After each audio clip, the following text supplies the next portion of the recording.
ഇപ്പോൾ നടക്കുന്ന സിറ്റുവേഷൻ എന്താണെന്നുള്ളത് എല്ലാവർക്കും അറിയുണ്ടാവുമല്ലോ അല്ലേ.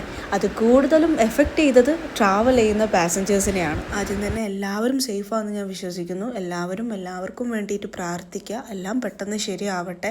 ഈ ഒരു ടൈമിൽ ടിക്കറ്റ് ബുക്ക് ചെയ്ത എല്ലാ പാസഞ്ചേഴ്സും നിങ്ങളുടെ ട്രാവൽ ചെയ്യുന്ന ഏത് ഫ്ലൈറ്റാണോ അതിൻ്റെ ഒഫീഷ്യൽ വെബ്സൈറ്റോ അല്ലെങ്കിൽ കോൾ സെൻറ്റർ വഴി കണക്ട് ചെയ്തതിന് ശേഷം ഫ്ലൈറ്റിൻ്റെ സ്റ്റാറ്റസ് അറിഞ്ഞതിന് ശേഷം മാത്രം വീട്ടിൽ നിന്ന് ഇറങ്ങാൻ ശ്രമിക്കുക. എൻ്റെ ഈ വീഡിയോ കാണുന്ന ആരെങ്കിലും കണ്ണൂർ എയർപോർട്ടിൽ എയർ ഇന്ത്യ എക്സ്പ്രസ്സിൽ ട്രാവൽ ചെയ്യുന്നവരുണ്ട് എന്നുണ്ടെങ്കിൽ നിങ്ങളുടെ ഫ്ലൈറ്റിൻ്റെ സ്റ്റാറ്റസ് അറിയണം എന്നുണ്ടെങ്കിൽ എൻ്റെ ഇൻബോക്സിലൊന്ന് മെസ്സേജ് അയച്ചാൽ മതി. ഞാൻ എൻക്വയറി ഓഫീസിൻ്റെ നമ്പർ ഞാൻ ഷെയർ ചെയ്ത് തരാം. അതുപോലെ നിങ്ങളുടെ ഇമെയിൽസും വാട്സപ്പും ഒക്കെ ഫ്രീക്വൻ്റ് ആയിട്ടൊന്ന് ചെക്ക് ചെയ്യുക കേട്ടോ. ബിക്കോസ് ഫ്ലൈറ്റിൻ്റെ ക്യാൻസലേഷൻ ആണെങ്കിലും റീസ്കെഡ്യൂൾ ആണെങ്കിലും ഇനി ഡേറ്റ് ചേഞ്ച് ആണെങ്കിലും എന്ത് ഡീറ്റെയിൽസ് ആണെങ്കിലും നിങ്ങൾ ഏത് മെയിലിൽ നിന്നാണോ നിങ്ങളുടെ ടിക്കറ്റ് ബുക്ക് ചെയ്തത് ആ മെയിലിലോട്ടായിരിക്കും നിങ്ങളുടെ എല്ലാ ഡീറ്റെയിൽസും പോകുന്നത്. അതുകൊണ്ടാണ് നമ്മൾ എല്ലാ പാസഞ്ചേഴ്സിനോടും പറയാറുള്ളത്, നിങ്ങൾ ടിക്കറ്റ് ബുക്ക് ചെയ്യുമ്പോൾ നിങ്ങളുടെ ഇമെയിൽ അല്ലെങ്കിൽ വാലിഡ് ആയിട്ടുള്ള ഒരു ഫോൺ നമ്പർ തന്നെ കൊടുക്കാൻ നോക്കുക. നമുക്ക് എന്തെങ്കിലും ഇൻഫോർമേഷൻസ് നിങ്ങളുമായിട്ട് പാസ് ചെയ്യണമെങ്കിൽ നമുക്ക് ഈ ഒരു മീഡിയേറ്റർ മാത്രമേ ഉള്ളൂ.